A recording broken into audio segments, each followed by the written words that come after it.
এবং একটা অ্যাম্বুলেন্স আগরতলা থেকে মেলাগড়গামী গাড়ির মধ্যে সংঘর্ষ ঘটে। সংঘর্ষে গুরুতর একটা দুর্ঘটনা হয়। এই দুর্ঘটনার ফলে গাড়িতে 5 জন ছিল। 5 জনের মধ্যে সবচেয়ে প্রবীণ যিনি ছিল সরিলাম বাজারের প্রবীণ ব্যবসায়ী নারায়ণ ভৌমিক, উনি সঙ্গে সঙ্গেই মৃত্যুবরণ করেন এবং ওনার 11 মাস বয়সের নাতি গুরুতর আহত হয়। ওকে জিবি হাসপাতালে আনার পরে ডাক্তার ওকে মৃত বলে ঘোষণা করে।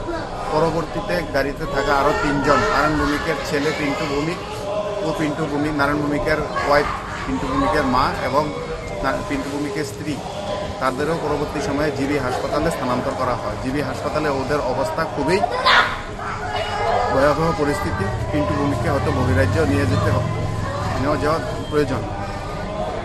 এখন জিবি হাসপাতাল থেকে পোস্টমর্টমের পর বটতলা মহাশ্মশানে সৎকারের জন্য দাদু নাতির বডি আনা হয়েছে।